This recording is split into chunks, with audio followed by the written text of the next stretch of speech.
A Tale of a Muslim Girl and Her Infidel Lover. A novel by Dr. A. Ahmed. This is an intriguing epic story which resonates with love, resilience, courage, and sacrifice. Before we dive into the tapestry of the story, I would like to inform the reader that this novel is narrated in 3 books. Book 2.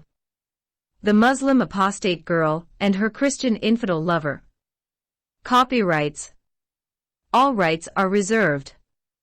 No part of this book may be reproduced, stored in a retrieval system, or transmitted in any form or by any means without the prior written permission of the author, except by a reviewer, who may quote brief paragraphs for a review to be printed in a public newspaper, general magazine, school journal, or university article.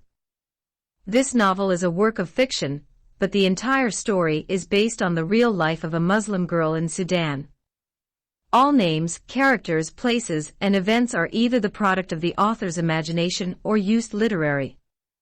Any resemblance to actual people, living or dead, events, or locales is merely coincidental. Chapter 21. Dr. Jennifer Alexander. The CIA team returned from Khartoum to Athens without gaining any new information. They worked hard to get some knowledge about the gunmen who attacked the police convoy and rescued the condemned Muslim apostate girl Ibtihal, but they got nothing. They searched for the Rashidi man and his caravan of camels who smuggled the kidnapped girl Ibtihal from Sudan to Libya, but they couldn't find them. They tried to gain some information of the whereabouts of the suspected Sudanese girl's boyfriend, Dr. Samir Peter Deng, but they obtained nothing. They talked to so many doctors and nurses in Soba Hospital, but no one claimed to have seen him from the time he got arrested and convicted of kidnap and rape of the married Muslim wife Ibtihal Taha Alamin, who also used to work as a doctor in the same hospital. The only information they were able to get about him was that after he got released from Kobar prison, he sold his house and all properties. Through the Khartoum police, they were able to have access to his bank accounts. His bank statement revealed that he withdrew all his money and closed his accounts. Moreover, they learned that the Sudanese police had searched for him in his Christian family's house in the city of Juba, but they didn't find him. Meanwhile, the suspected Sudanese girl Dr. Ibtihal remained confined in a small cell. She was despairing and having strong suicidal thoughts. She concluded that she was going to be in prison for the rest of her life, and would never meet her Christian lover Dr. Samir again. She understood that she was a victim of a malicious conspiracy. Some evil Muslim terrorists made her their scapegoat. She began to doubt the honesty of everyone she met in the young Muslim women's shelter. Why did they collectively deny the existence of the Palestinian girl Salamah? If they were innocent, then how could Aisha, Hafsa, Khadija, and Zainab deny the existence of a roommate who lived with them for a long time? How could the 2 new Egyptian girls, Afaf and Nadia, and the Algerian girl, Maryam, say that they had not known or seen a girl by that name? Why did Sister Sakina and Brother Abbas deny that they had met her at the Athenian airport on the day of her arrival and taken her to the Arab Muslim women's shelter? Those persisting questions were tormenting the heart and troubling the disturbed mind of Dr. Ibtihal every hour and every day she was spending in her solitary confinement. After the first hearing, the Greek police did not bother the suspect Sudanese girl Ibtihal as they did before. It seemed they had collected enough evidence to incriminate her and keep her behind bars for the rest of her life. They could not find any new suspect to arrest or uncover how the terrorist attacks were plotted and successfully carried out. The only thing they were able to know so far was that a young Arab woman made a phone call to a top leader of the ISIS terrorists in Syria and informed him that the attacks would be carried out soon on some targets in Athens. The Greek police could neither find those Muslim terrorists nor stop their deadly attacks. Since the day Dr. Ibtihal was arrested, no one ever visited her except those Greek police interrogators and some CIA team members. Even those who served her food and cleaned her cell were not allowed to greet her or speak a word with her. She was not allowed to mix with anyone else. Despite those restrictions, The accused Sudanese girl Ibtihal was surprised one day when the guards told her that one woman had come to meet her. She was handcuffed and her legs were securely fastened with chains. She had been put in a straitjacket to prevent her from killing herself. Due to her suicidal inclination, the jail authority restrained her by the straitjacket. Then the two guards had escorted her to the visitor's room. She had no idea who had come to meet her. She thought the visitor might be the Sudanese woman. She had visited her house once and had lunch with her family. When she entered the visitor's room, she was surprised to see that her visitor was a pretty white lady. She had never seen that European young woman before. Neither the suspect Sudanese girl Ibtihal nor her visitor knew that their conversation would be monitored and recorded. Then suspect girl Dr. Ibtihal sat on a wooden stool and looked expectantly at the white woman who had come to visit her. There was a net of solid bars separating them. The white woman smiled to Ibtihal before she began to speak to her in a wavering voice. My name is Jennifer Alexander. I am a medical doctor like you. At present, I am working in the Sudanese refugee camps in Chad. Jennifer paused and cleared her throat. She appeared to be more frightened and worried than the suspect girl. The suspect Ibtihal was shocked when she heard that her visitor knew she was a doctor like her. She had never told anyone since she came to Greece that she was a doctor in Sudan. I heard about your problem, and I have come all the way from Chad to Greece to talk to you. I want to help you, Ibtihal. Are you a women's rights activist from the city of Khartoum? The suspected Sudanese girl had asked this question in astonishment. She remembered when she was in jail in the capital of Sudan, a journalist from the women's rights group had visited her and interviewed her. I am not a women's rights activist. I have never been to Sudan in all my life. I am just a medical doctor. I know your boyfriend. He is a good friend of mine too. Dr. Jen paused for a few seconds and then resumed her words. I work with him as a volunteer physician in the African Sudanese refugee camps in Chad. I am sorry I have forgotten to tell you I am a Swiss woman who went to Africa to help the Sudanese refugees. Which boyfriend of mine you had met in Chad? Asked the suspect Ibtihal while she was still under shock. Dr. Samir Peter Deng. He sent me to you. Is Dr. Samir alive? Do you know him? Have you really seen him face to face? Is he in prison? Where is he now? Dr. Samir is alive, and he is not in prison. He is working with me in Chad in the UN medical clinic. Thank you so much, Jennifer. You have brought to me the happiest news in the world. I miss him so much. He misses you too. He is so worried about you. He could not sleep or eat food from the day he came to know that you are held under such a serious charge of terrorism. I have done no wrong to anyone. I am falsely accused. Some people I used to trust had betrayed me and conspired against me. I am an innocent girl, said Dr. Ibtihal while she was weeping bitterly. Your Christian boyfriend also believed you are an innocent girl. He has sent me here to help you. He said he would kill himself if anything bad happened to you.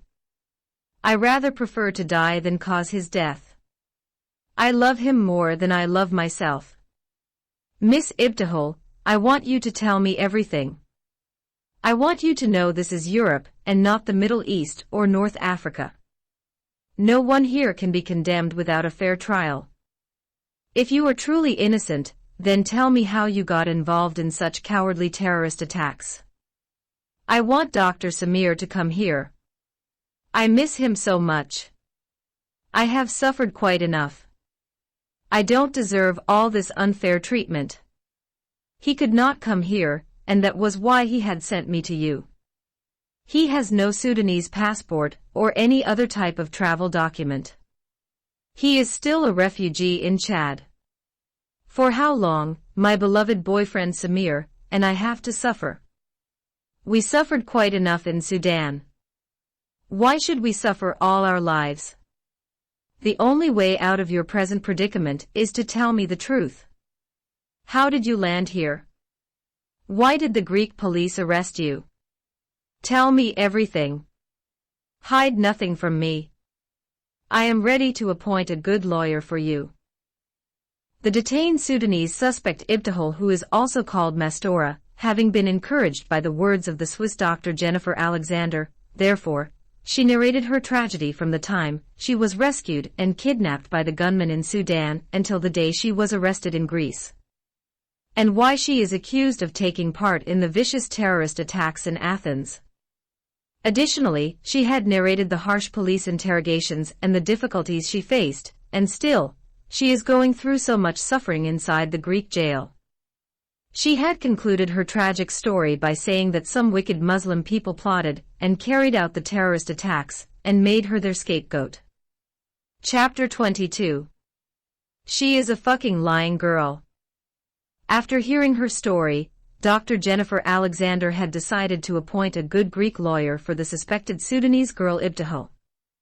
But the jail authority told her that she is already having a lawyer assigned to her by the Greek government.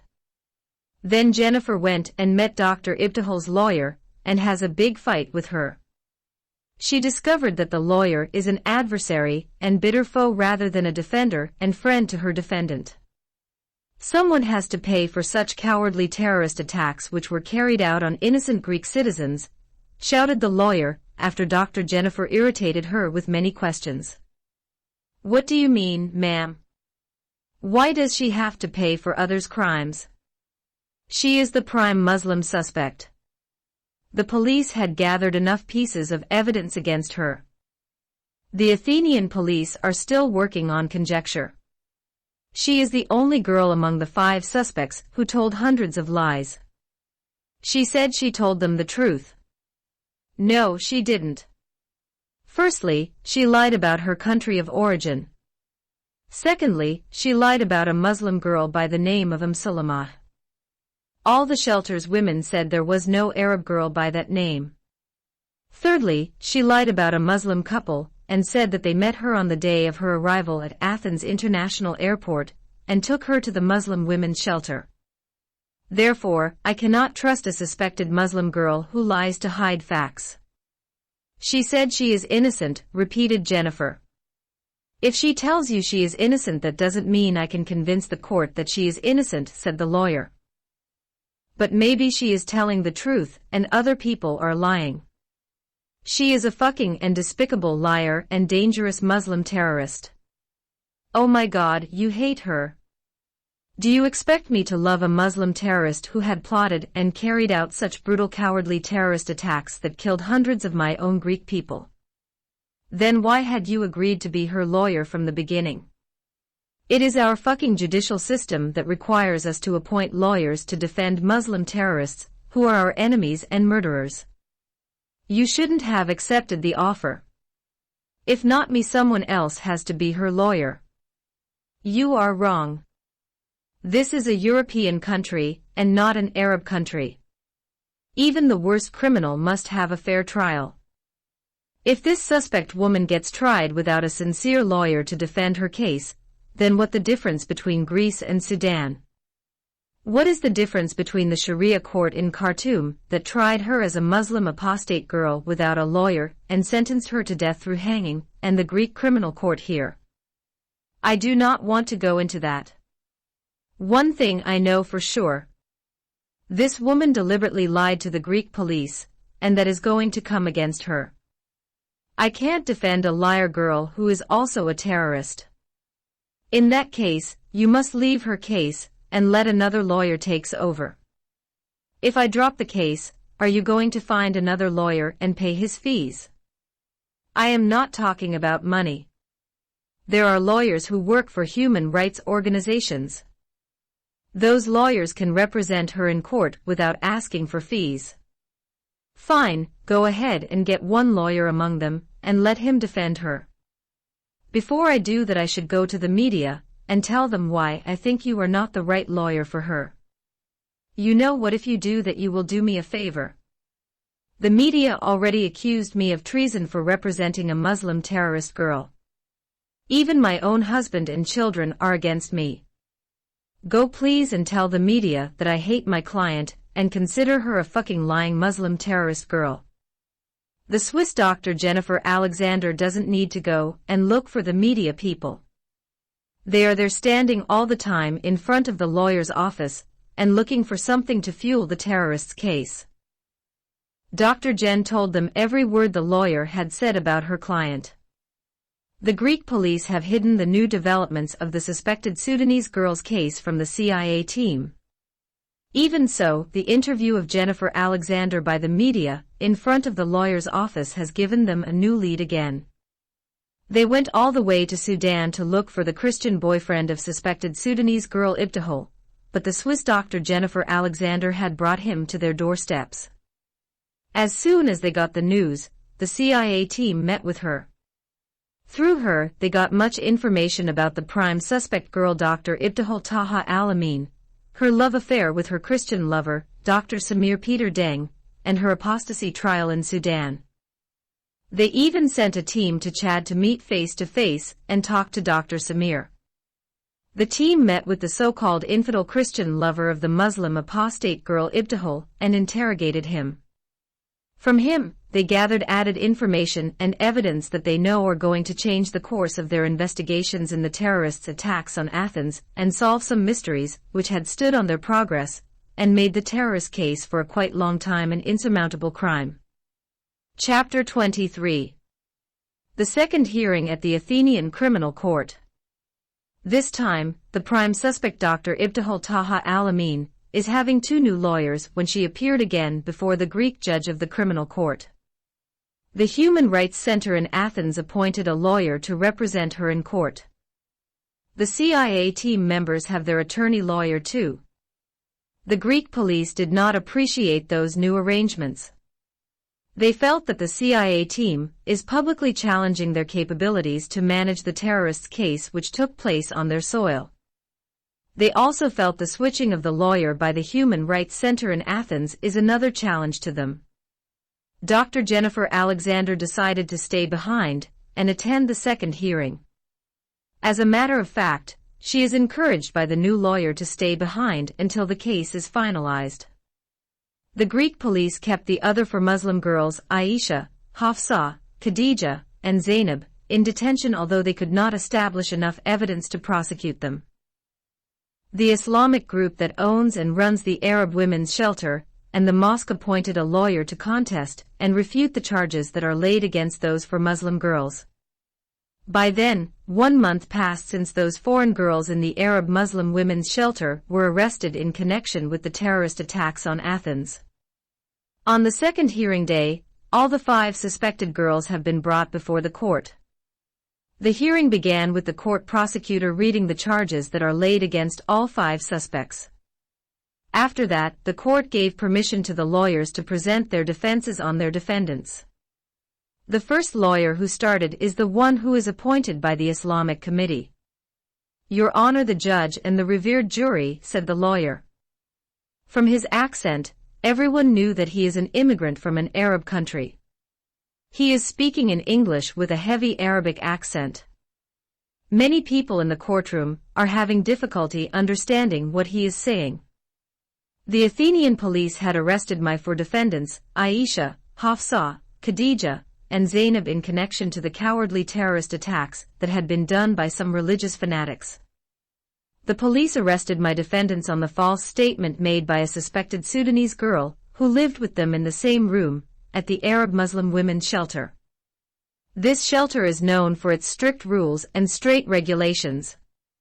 It is a place where new immigrant and pious young Muslim women are given free lodging for 2 months until they find their way and get integrated into Greek society. It had never happened before that the Athenian police had any troubles with any woman from the shelter. As the investigations revealed, a young woman made a phone call from the shelter and informed a terrorist leader in Syria that some attacks are on their way to the city. The Greek police acted quickly and arrested all the 50 young women of the shelter. The police of Athens had interrogated them all on the same day they were detained. The interrogations revealed that all 45 women were innocent of the charges, and hence they had been released. Based on a statement of a single woman, the police detained 5 women, who were living as roommates in the Islamic shelter. The woman in question claimed that there was a 6th girl in their room, by the name of Sulama, who was behaving suspiciously. She said that that girl was originally from an Arab country, which is proudly called Palestine. The Arab lawyer paused and looked around. Most probably, he wants to see if there is an infidel man, or a non-Muslim woman in the court, who wants to challenge him about the existence of an Arab country called Palestine. Deep down in his heart, he knows there is no country on the world map by that name. When no one told him the country he is talking about is called Israel, he resumed his line of defense.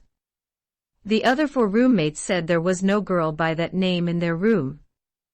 The shelter administration stated that there was no girl by that name. In addition, the shelter admission book did not include that name. I believe that that Palestinian young woman, who was called Sulama, existed only in the mind of that Sudanese girl who testified to the police and mentioned her name. Simply put, that girl was invented by the Sudanese suspect girl for some cover-up purposes. She knew some information about the terrorist attacks, and to hide her involvement, she used the fictitious Palestinian girl Sulama as a scapegoat. Before the mass arrest took place, 3 of my 4 defendants had already left the Muslim women's shelter and started their social lives somewhere in the city. Aisha found a job in the Egyptian embassy. The second girl, Hafsa, got married to a pious Muslim man by the name of Muhammad Abdul Rashid, who is from Somalia, and Zainab was dismissed from the shelter for some immoral misconduct. The shelter management will not tolerate any immoral behavior because it is the place where the young Muslim women are supposed to learn the moral teachings of their Holy Quran and the blessed Sunnah of the hadiths of their gracious Prophet Muhammad, may the prayers and peace of Allah be upon him, so that they can obtain virtues and righteousness. Only Khadija and Mastora had remained there when the arrest took place. There was nothing of a criminal nature that the Athenian police had found against any one of my defendants except a false claim made by one of their roommates, a Sudanese girl by the name of Ibtihal Taha al-Amin. As the police found out through interrogating many detainees from the shelter, there was no Palestinian girl by the name of Sulama. That Sulama was a fake story created with the intention of hiding facts and deviating the police efforts in finding the true culprits. Therefore, based on the lack of evidence against my 4 defendants, I request this revered court to release immediately Aisha Atta, Hafsa Hussein, Khadija Mustafa, and Zainab Rashid. Thanks to the judge and his revered jury.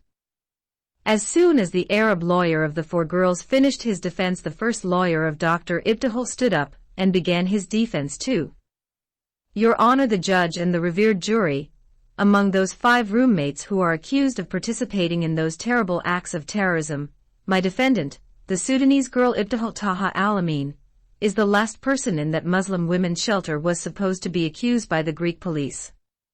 She is not a Muslim girl. Because she forsook her Islamic faith and became a Christian girl a few months ago, she was arrested, tried, convicted, and sentenced by the Islamic Sharia court in Sudan to be hanged to death. Now, who can believe the same Muslim apostate woman who was sentenced to death would change in such a fleeting time and take part in such cowardly Muslim terrorist attacks? Somehow, the Muslim apostate girl Ibtihal managed to escape the death penalty due to her apostasy from Islam and conversion to Christianity, and was smuggled by a caravan to Libya. In Tripoli city, she met a Libyan man. That man deceived her and took $2,000 from her, and gave her a fake visa to Greece. The same man gave her the address of a Muslim couple in Athens. He told her that the couple would receive her and provide her with free accommodation and food for 2 months. An Egyptian man by the name of Abbas and his Libyan wife Sakina met my defendant on the day of her arrival at the Athens International Airport. They said to her they are the Muslim couple who are supposed to receive her and provide her with free accommodation for 2 months. Then they took her to the Arab Muslim women's shelter. Objection, Your Honor, the judge, shouted the former lawyer. "What is your objection?" asked the judge. The Athenian police had already interrogated Brother Abbas and Sister Sakina, and they said they had not met that girl on the day of her arrival, and they also said they had not taken her to the young Muslim women's shelter. The shelter administration confirmed their statements and said that the girl herself came and lied to them and claimed to be Muslim when she is a Christian from Sudan. She showed them her Libyan passport.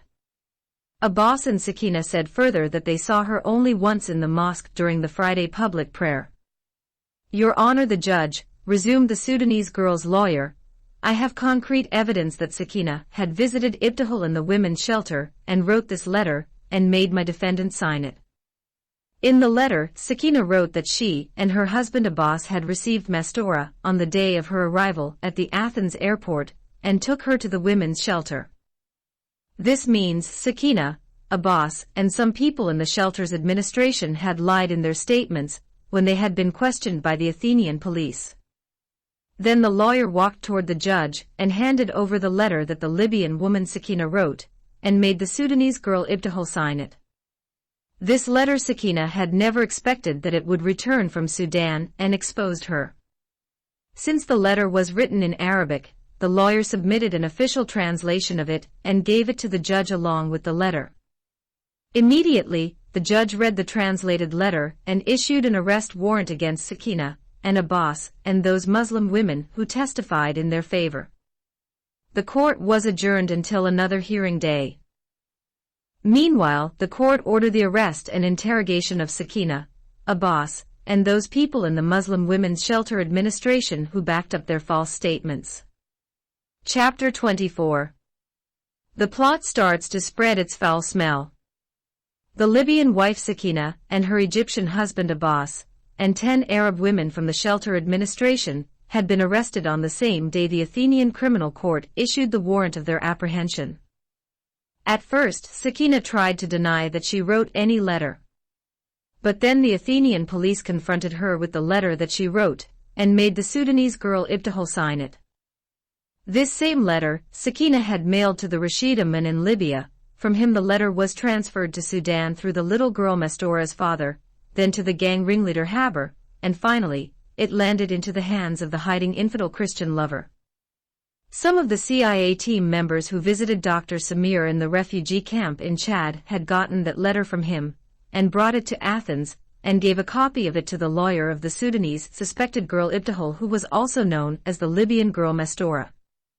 Fortunately, the letter had become the first crack of the hidden volcano of the terrorist plot. The cowardly terrorist attacks had been cleverly masterminded by the wife Sakina and her husband Abbas, but a tiny mistake had exposed it. Then the Greek police sought the help of a handwriting expert. The expert compared the writing of the Arab woman to the writing of the letter and confirmed that the letter was written by the Libyan woman Sakina. When the police put pressure on her, she admitted that she wrote the letter.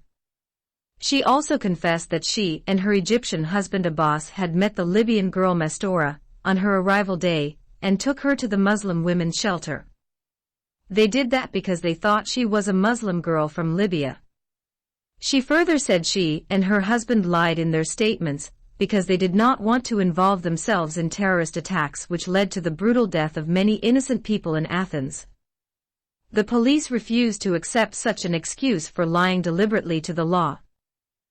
Moreover, the police wanted to know from her how she managed to convince the shelter administration to back up their lies. By then, the Greek police concluded that Sakina was having strong influence in the women's shelter.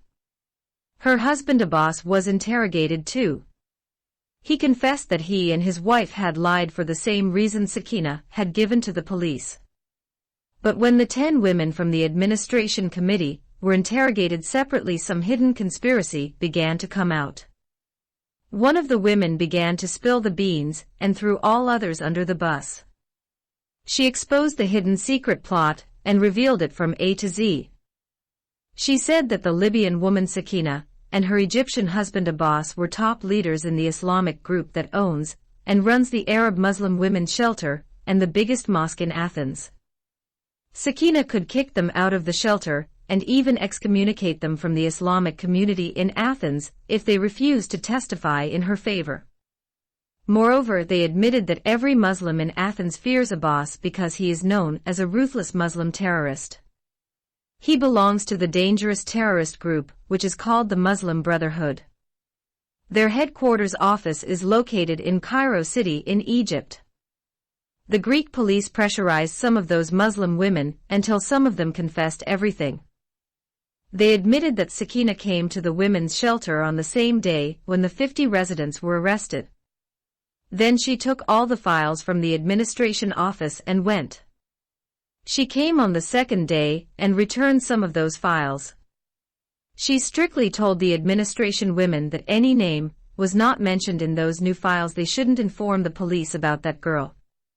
The administrative women confessed further that some residents who knew their names were struck out of the registration files. The women could be able to remember 4 girls by name. Their names were taken out of the register book. Those girls are known as Habiba, Sulwa, Asma, and Umayma. The same girls disappeared from the women's shelter just a couple of days before the mass arrest took place. The administration women said they had reported their mysterious disappearance to the committee of the Islamic group. The committee in the past, whenever they received such a complaint, would act immediately and inform the police authority. The administration women also said they did not know why the committee did not bother about those 4 missing girls. Those 4 girls' names were among those names which were removed from the registration book. The confessions of those administrative women led to the arrest of the entire members of the Islamic Committee. They were in total 15 men and 10 women, including Sakina, Abbas, and the Imam of the mosque Omar al-Farouk.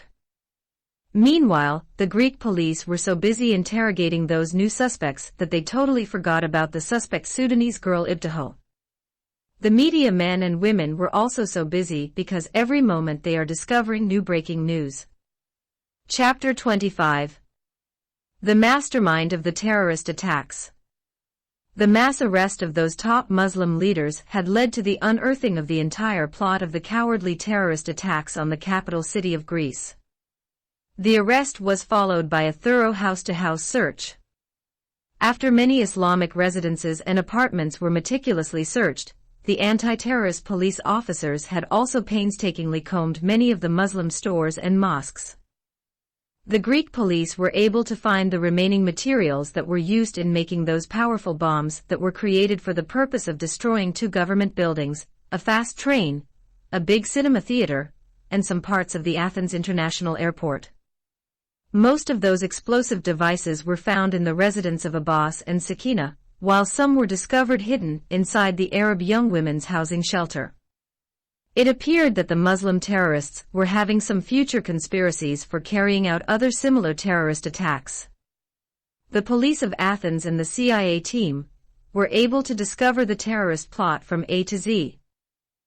Through their investigations and interrogations, they had extracted the hidden pieces of the entire plot of the terrorist attacks from some of those apprehended Muslim leaders. The plot was hatched inside the women's shelter under the direction and guidance of Sakina. The committee leaders of the Islamic group later approved the plan. Abbas was the leader of the committee and the actual mastermind behind the plot. He knew and understood that after the cowardly terrorist attacks on New York, London, Spain, France, and Austria, the European police bits of intelligence are carefully monitoring the activities of any Muslim group.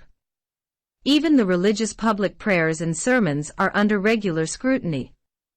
However, the Western police will not think of observing the activities of Muslim young women.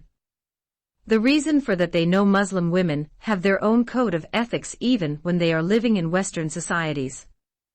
They are allowed to wear their Islamic abaya, hijab, niqab, or burqa and maintain their religious restrictions. In addition, they know Islam doesn't require a Muslim woman to participate in jihad against the so-called infidels and enemies of Allah and His Prophet. Her jihad must be on the bed of her Muslim husband.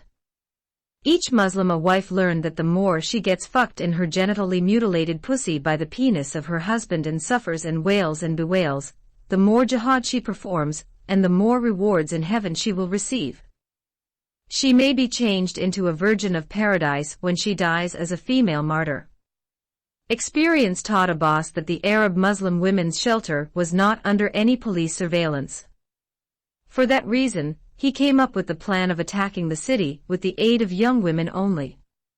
Some young Muslim women who were very dependable were selected by the administration of the shelter first, then approved by the Islamic Committee later.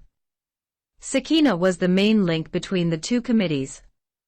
This is because no one was allowed to enter the women's shelter. Accordingly, four very devout Muslim girls were chosen for the suicidal mission. Those four girls were chosen for that mission before even the Sudanese girl Ibtihal arrived in Athens. Those four girls were selected carefully from different four rooms. In actual fact, there was no girl by the name of Sulamah in the women's shelter. As soon as the four girls were selected, they were given different names by the shelter administration. Of course, all those changes were the instructions of the husband Abbas, which were wired inside the shelter through his wife Sakina. Then those four girls were transferred to different rooms. Their new rooms were not picked up randomly but through careful selection. The other girls who shared those rooms were also carefully chosen. They were told to call their new roommate by the name she was renamed by the committee. Those girls were told that no one outside the shelter should know the new names. Abbas decided to change the names of those girls for the possibility of having a spy in the shelter, who might be planted by the European police. He always mistrusted girls who came from Egypt, Lebanon, and Sudan because some Arabs in those countries were still Christians. Therefore, he produced the smart idea of changing the names. If a spy girl informed the police, the shelter could say there was no girl by that name. The roommates could also deny the existence of such a girl. Those four girls were regularly instructed on their suicidal missions by some Muslim women who lived outside the shelter. The women came often to the shelter and met with those girls. Sakina was one of them. The four girls were taken several times to the sites where the terrorist attacks were to be carried out. 2 days prior to the attacks, the girls were transferred to the house of Abbas and Sakina. On the day of the terrorist attacks, the four girls were given cars that loaded with powerful explosive devices. The real names of those four Muslim jihadi terrorist girls were Umayma Yassin, Asma Mansour, Habiba Hassan, and Salwa Sulla. The Palestinian girl was the one who was renamed or nicknamed Sulamah by Sakina. The Sudanese Muslim apostate girl Ibtihal, who was also known as Mastora, from day one suspected there were terrorist activities going on in the women's shelter. At first, she was puzzled by the words of the Egyptian girl Aisha, when she said to her the shelter can help the girl to go fast to paradise. Therefore, the shrewd mind of Dr. Ibtihal understood that Aisha meant a suicidal mission. She also doubted the suspicious behaviors and secret group of the Muslim women with the Palestinian girl Umayma, who lied to her and said her name was Sulamah. Even Umayma was not comfortable with the Sudanese girl who had two names, Ibtihal and Mastora, and two nationalities of a Libyan young woman and a Sudanese girl. She immediately informed Sakina about her startling discovery regarding the pretty new Sudanese girl. The Libyan woman Sakina informed her Egyptian husband Abbas. Both of them had already known Ibtihal through her Arabic accent that she wasn't a Libyan girl. Abbas guessed she was a Sudanese girl who forged a Libyan nationality to facilitate her smuggling to Europe through a Libyan ship across the Mediterranean Sea. Moreover, being an Egyptian, he told his Libyan wife to ignore the new Muslim girl because most of the Egyptians think the Sudanese are the dumbest people on earth. They believe they are more stupid than the Saida tribe of South Egypt. Therefore, he didn't care a bit about the pretty new Sudanese girl, who was having two names, and forged a Libyan visa and nationality. For him, she was just a beautiful body without a brain to oversmart his cleverness. Neither Abbas and his wife Sakina nor the Palestinian girl Umayma, who became Sulamah, suspected that Ibtihal wasn't a true Muslim girl. If they knew she was a Muslim apostate girl who escaped the death penalty of apostasy, they wouldn't have met her at the Athens airport or taken her to the Muslim girls' shelter.